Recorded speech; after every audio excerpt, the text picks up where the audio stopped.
Dramatically higher gas prices caused by the war with Iran have become a real drain on household budgets for millions of Americans. According to the industry analysts at Edmunds, the price spike is nudging interest in electric vehicles, but that interest is not yet translating into a significant increase in new EV purchases. Electric vehicles are expensive, preventing many families from switching to one, even if they want to. Get this, the average transaction price of a new electric model in March, according to Cox Automotive, was about $55,000 compared to about $47,000 for all other vehicles. So, what's a buyer to do? I'm Herb Weisbaum, the Consumer Man, a contributing editor at Checkbook.org. Welcome to Consumerpedia at Checkbook.org. We're the nonprofit that helps consumers select services, avoid trouble, and save money. Because we don't accept any advertising or take money from any business we recommend, you can rely on Checkbook.org to be completely independent and objective.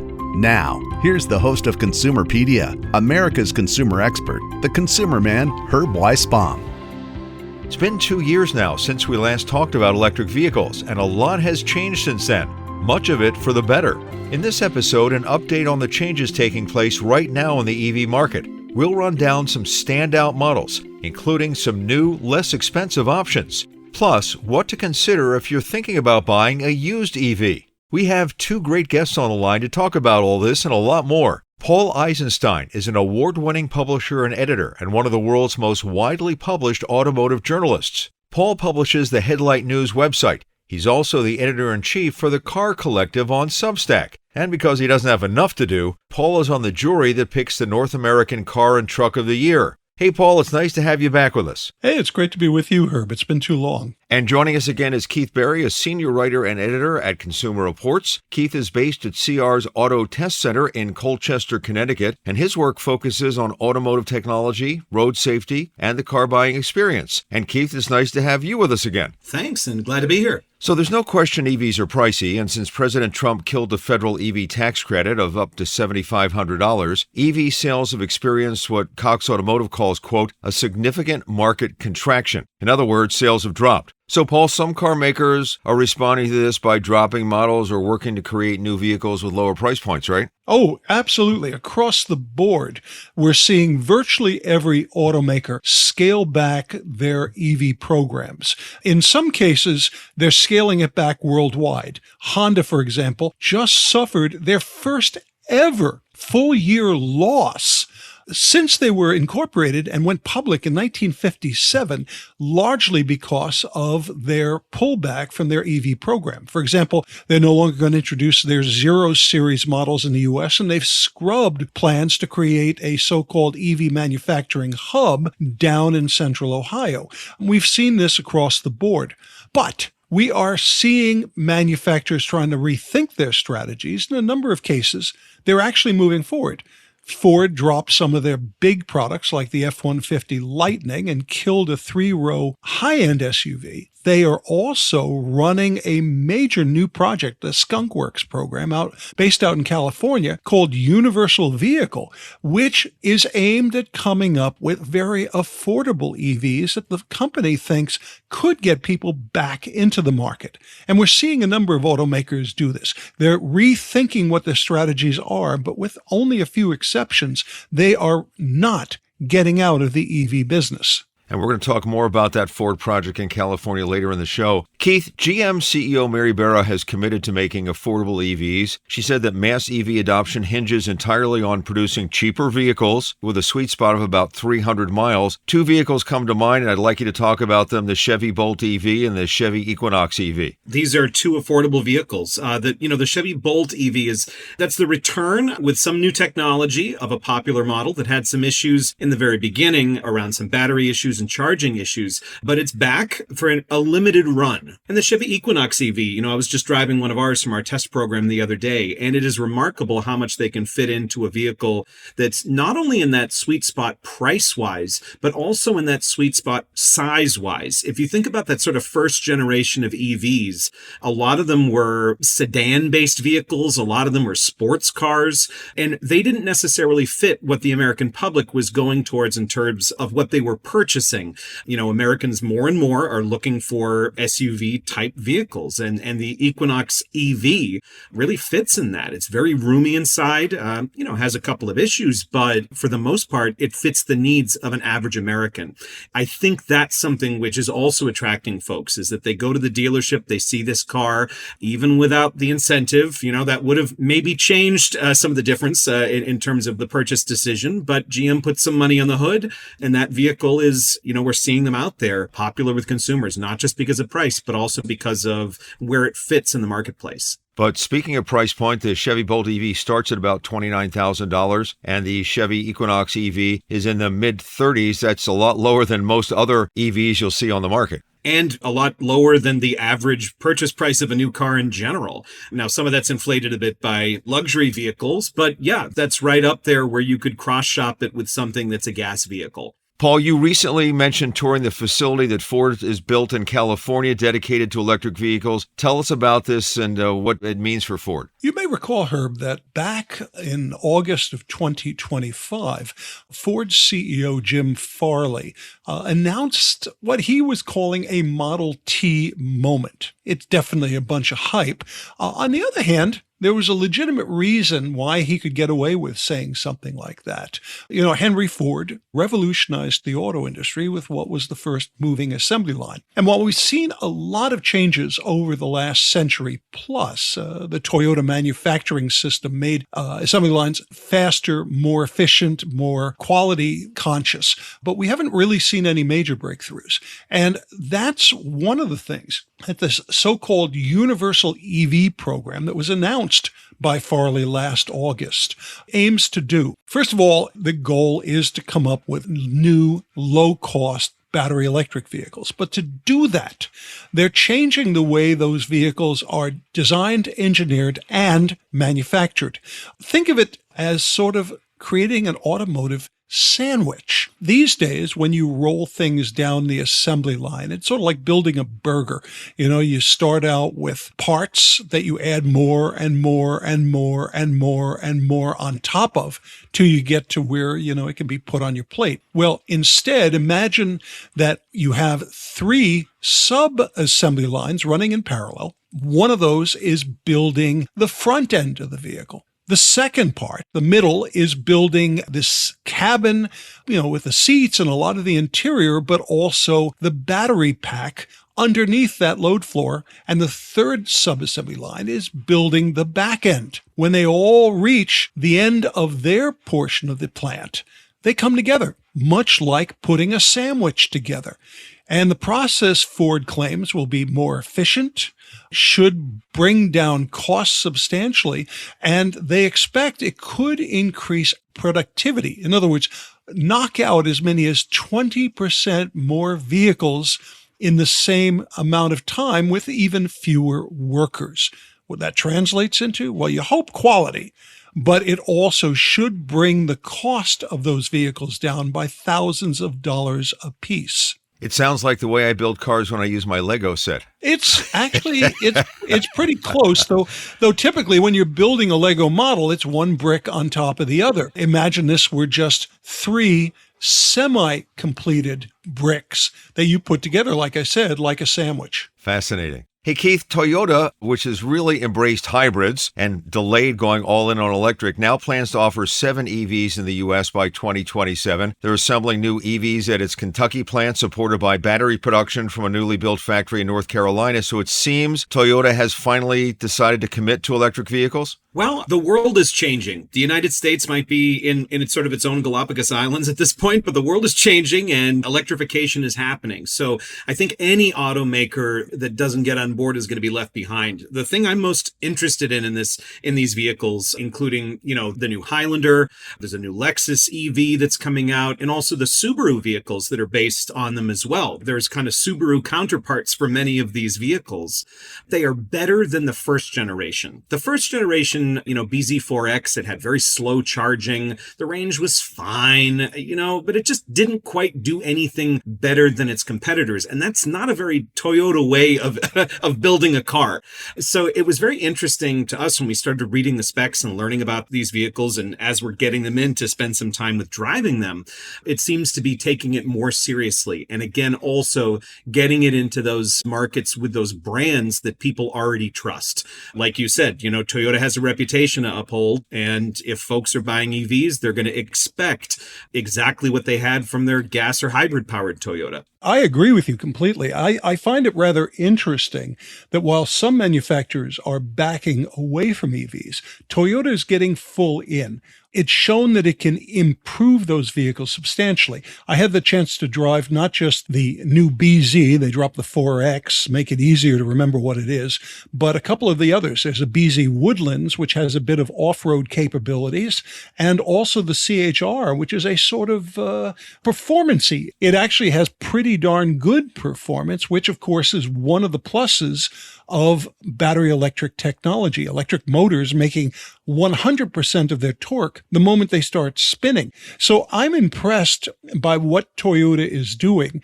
I find it rather interesting that they are making a fast push, even as key competitors are pulling back.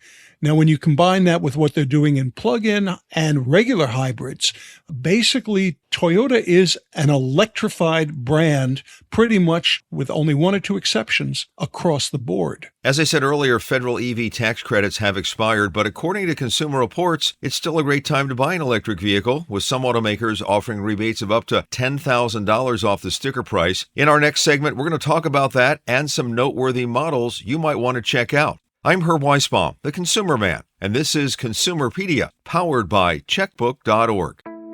Looking for a good mechanic? Checkbook has ratings for hundreds of auto repair shops and auto body shops in and around these 7 cities: Boston, Chicago, Philadelphia, Seattle, San Francisco, Minneapolis, St. Paul, and Washington, D.C. If you live in or around one of these 7 cities and haven't joined Checkbook yet, check us out. Get a free 30-day subscription to all our ratings by going to checkbook.org/Consumerpedia. When it comes to electric car sales in the U.S., Tesla remains the market leader, but Audi, Chevy, Genesis, Honda, Hyundai, Kia, Lexus, Toyota, and Volkswagen all make EVs. Keith, CR named the Tesla Model Y as the top pick electric model for 2026. Why? Well, all of the vehicles that were on our top picks had to meet certain, guidelines around predicted reliability, predicted owner satisfaction, and our own test results. And for the Teslas that are on there, the Model 3 and the Model Y are CR recommended, along with some other vehicles. But the main reason that they all have in common that the vehicles are on there is reliability. And reliability is still a struggle for automakers who have gone electric. But in this case, Tesla's been building EVs for longer than almost anyone. That's sort of the current crop of EVs. Say what you will about other vehicles that they make, but the Model 3 and the Model Y, at least, are ones that are relatively reliable. And that's how they're on that list. For those who don't want a Tesla, how about a few other EVs that CR recommends? Absolutely. So, interestingly, BMW has a few cars that are CR recommended. The i4, the i5 are kind of a blast to drive. The i4 is actually one of my favorite cars that I've driven. It's a little expensive, but, if you're also looking for something that's maybe a Model Y alternative, the Ford Mustang Mach-E, it's a car, I know that Paul was talking a lot about what Ford is doing in the future, and that's really exciting. But this is a car that had some hiccups when it first came out, as almost all new cars do. Ford's been building it for a while, and every year the reliability gets better and better and better. After a couple of years, it's been on the market, it's definitely up there. I'm curious, how has CR felt about the various Cadillac EVs? Because there's a brand which not only has been bringing out additional battery electric vehicles, but has actually been gaining sales even at a time when much of the rest of the industry is losing traction in the EV segment. Absolutely. Even looking on the road, you see Optics and Vistix and Lyrics out there. Again, I think some of those early growing pains really, really hurt them. This is something that's kind of interesting that we see a lot with electric cars, especially with newer models, that will have a very very high owner satisfaction score. So someone will say, I absolutely love my car. I'm so glad I bought it. I'll buy it again. Also, I was at the dealership getting something fixed all the time. So you look at the Cadillac Optic and you have a below average reliability score and you have an above average predicted owner satisfaction. And it's a car that we love to drive, but it's a car that the people who own them tell us that they have issues. And I think we've seen that across the board with that sort of first generation of the GM Ultium vehicles and the Hondas and Acura now departed that were based on them. Just to follow up on what you said, now I have a F-150 Lightning from Ford, which unfortunately was discontinued.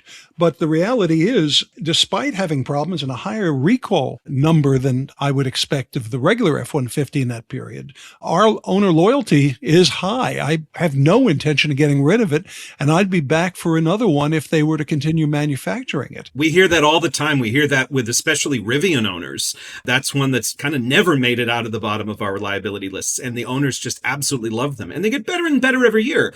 But, working these kinks out, our reliability surveys show that EVs, PHEVs, they have about 80% more problems on average than a gas-only car. And a lot of that is because they're newer vehicles, they're newer designs. And we see this when a gas-powered car gets redesigned, that first year almost always has some more issues than other years. So the ones that are the most reliable tend to be the ones that have been on the market the longest when they've worked out those kinks. And especially now we're starting to see work out software issues. That was a big problem with those Ultium cars. Paul, Kia unveiled the new fully electric 2027 Kia EV3 at the New York Auto Show earlier this year. Did you get to see it? Yeah, I did, in fact. And I'm just waiting to make absolutely certain that that vehicle will make it to the United States. As you've mentioned, some automakers are scrapping plans for vehicles that they were just about ready to roll into market. In other cases, they're delaying things, and sometimes they're putting things on pause. You saw, of course, the Volkswagen ID Buzz was essentially pulled out of production for the 2026 model year, though we just learned it'll be back for 2027. Hey, Keith, is range anxiety still an issue with people considering buying an electric vehicle? We have a panel of EV owners that we ask, and we also do surveys of the general public. And in general, most people who own an EV, they plug it in at home at night. They drive it, and then they get home and they plug it in again. Road trips really aren't as common a daily use case for vehicles as people kind of have looming large in their minds. And as we're starting to see these cars nowadays, 300 miles of range is not really something to brag about. It's kind of expected that it's going to be in that high 200s, low 300s in terms of range. Driving that much in a single day, we're starting to see the fruits of the investment into EV chargers. That build out was still ongoing even after some of the money was pulled back. So we're starting to see more places to plug in, opening up that Tesla supercharger network. So some of those great real estate chargers that are right by the highway, right where you want to go, suddenly you can plug in your non-Tesla vehicle at them.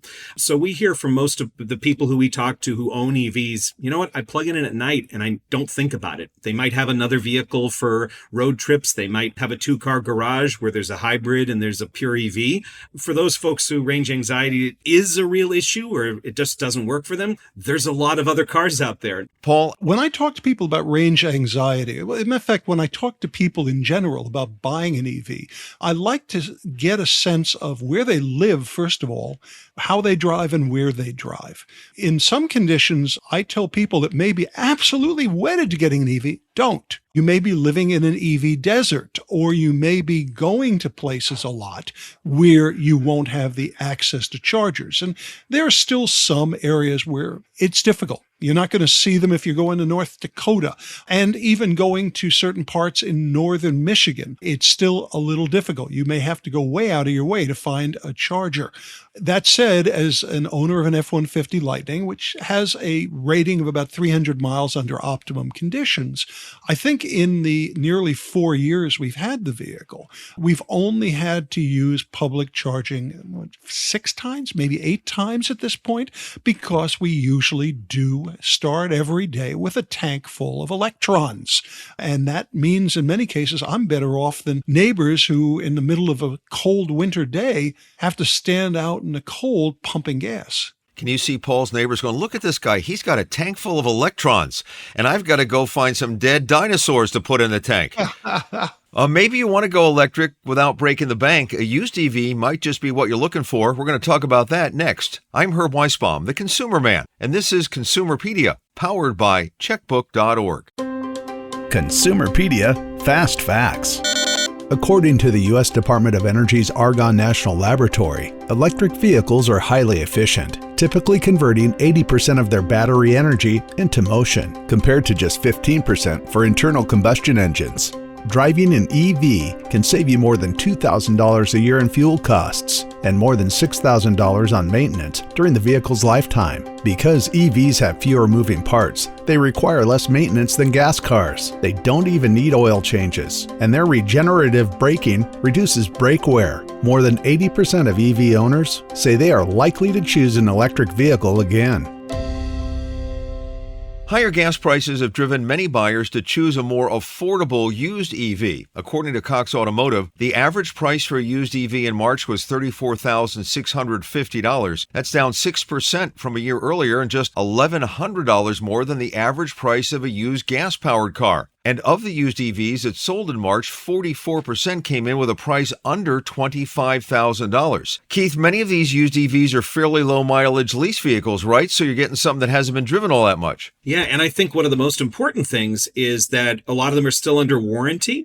You're taking advantage of the kind of the huge depreciation hit that some of these vehicles have. You know, when we finish testing a vehicle at CR, we purchase vehicles to test and then we sell them. You know, I see our business manager wince when we send some of our EVs to auction because we know we are not going to get back nearly close to what we paid for it, the same way that we do sometimes with other vehicles. But if you're purchasing one, that's to your benefit.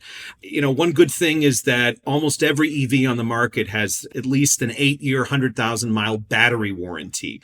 And those are transferable for the most part. So, you know, if you're purchasing a used EV and you're worried about the battery, which is kind of the most expensive thing to go wrong, you're covered by a warranty for a long time, unless you're purchasing one of those earlier models out there, which have their own concerns. So that's just something to keep in mind. It might be able to help you sleep at night if you purchase one of these cars. If you buy a used vehicle, we always recommend, as does CR, that you get it checked by an independent mechanic before you buy it. Is the battery something that the mechanic can do a check on, Keith, and make sure that it's in good shape? Because no matter if it's under warranty, you don't want to have a problem with it. With an EV, there's software. Sometimes there's internal diagnostics that you can run. It depends on the vehicle. There are ways that you can check the battery health. There's a company out there called Recurrent that uses a great deal of data to make some predictive analysis about battery health. And sometimes you can check it on the vehicle itself. So what you're going to want to do is make sure that car is fully charged when you take it for a test drive. If it can't fully charge to 100%, well, then we've got some problems. Yeah, you want a battery health report on that vehicle. You also want to look out for things like some of those older vehicles, especially, you know, some of the older Nissan Leafs that are a great deal, but they can have very slow charging speeds, even at home chargers. Some of the on-the-road fast chargers, they're very fast, but they're not compatible with those Nissan Leafs as well because they have a different plug than almost all the new vehicles that are on the market today. But for the most part, if you're purchasing something that's coming off a lease, you're not going to have to worry about that. You're going to be getting the latest generation of electric car. It's still going to be under some sort of warranty, at least for the battery, and you're going to be able to get a battery health check and make sure that you're not buying an issue. Paul, as the price of a used EV comes more into line with a used gas-powered vehicle, the EV certainly gets points for no fuel bills and extra points for lower maintenance, right? Yeah, absolutely. Now, there's an asterisk to that. If you're charging at home, even in a high-energy state like California or in the Midwest, Michigan's one of the worst, you are going to be able to save substantially. Depending on where you are in the country, your energy bills per mile may run as little as a third what it would cost to power a gas-powered model the same distance. And many states now have special rates, depending on time of day, or even in some cases, special rates for connecting directly to an EV charger. That's if you can charge at home or at work or some other place where you're not paying the bill that you're going to pay for public fast charging. That's where the equation falls apart. Unfortunately, in some cases, you actually pay slightly more per mile plugging into one of those public quick chargers. Rates can be crazy high, 50, 55 cents per kilowatt hour, which is more on average than what you pay for gasoline. So if you are going to be in a situation where you can't charge at home or an apartment or something where you're getting the good cheap rates, maybe you shouldn't be driving an EV. Now, one of the other advantages, to finish the second part of your question, is very low maintenance. As a matter of fact, I almost feel like I'm neglecting my Lightning because I can't remember the last time we've needed to go in except for a couple of recalls. Keith mentioned about charging to 100%. Yes, it's good to make sure your battery can. That said, you can set in your vehicle what you want as your top end to charge up to. And most manufacturers recommend that you do not leave it at 100%. Lithium-ion batteries are finicky. They like the same sort of things we do in terms of temperature, and they will last longer if you normally charge only to 80% of capacity. You're going on a long trip, just hit the button on your touch screen, change it to 100% for maximum range. But when you're just driving around town, set the vehicle to charge to a max of 80% and your batteries will last, in most cases now, for the life of the vehicle. You'll wear out the suspension before you wear out the battery. Keith, CR's annual survey of subscribers finds that EVs are not as reliable as hybrids. So how do we factor that into the buying decision if we're considering buying a used EV? First of all, look at a source like Consumer Reports. We have this aggregate data. But also there are some really interesting communities out there where people talk about their cars and are interested in them. The forums and Reddit and places like that, you can find out what the specific issues that might be with a specific model and where these cars are getting updated and changed from year to year, sometimes in the middle of the year, sometimes different software updates are happening, 3 months, 6 months. You might be driving a totally different car from your neighbor who has a car that looks exactly like yours because of how often these cars are being updated, changed, how quickly the technology is moving. Before we go, I want to ask both of you the final question, which is anything else you want people listening to know who may be deciding to buy an electric vehicle? Paul, we'll start with you. I think the basic thing is that there's an extremely good crop of EVs out there. And unfortunately, some of the best EVs have gone away for the time being. But we're going to continue to see more and more come out as manufacturers get to know them. They're learning to build them better. Battery technology is getting better. And we may even see some breakthroughs, such as solid state, over the next couple of years.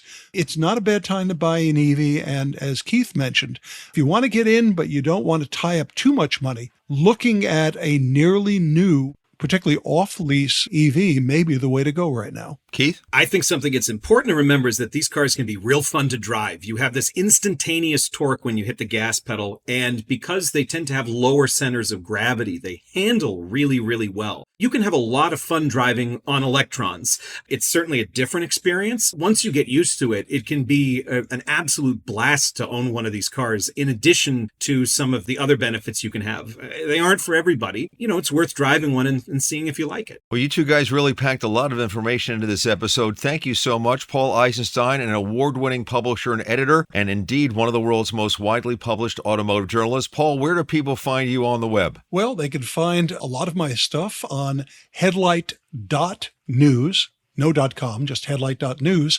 And I've formed something called the Car Collective, where there are 5 of us, each writing a different piece every day, one new piece every day. You'll find that on Substack, thecarcollective.substack.com. And Keith Berry, a senior writer and editor at Consumer Reports. Of course, you can find him at consumerreports.org. His stories show up in the automotive section. A lot of great advice there from all the experts at CR. Keith, thank you so much. Thank you.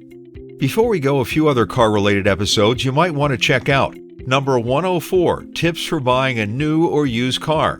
Number 56, a crash course on auto insurance. And number 33, auto insurance based on how you drive in real time. A good choice or not? And with that, we're out of time. I hope you'll rate this episode. It's really helpful.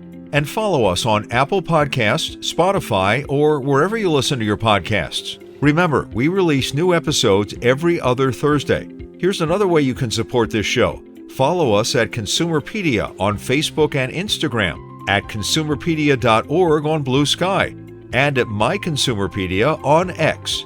You can find me at consumerman.com. I'm Herb Weisbaum, always looking out for you. Until next time, be smart and shop wisely. Consumerpedia is a public service of Checkbook.org. We're a unique nonprofit that helps you save money and make smarter choices. You can count on Checkbook to help you find the best services and avoid the worst, with local ratings that are accurate and unbiased. If you live in or around these 7 cities and haven't joined Checkbook yet, check us out. Boston, Chicago, Philadelphia, Minneapolis-St. Paul, Seattle, San Francisco, and Washington, D.C. To get your free 30-day subscription, go to checkbook.org/consumerpedia. Consumerpedia, empowering consumers to save money and make smarter choices.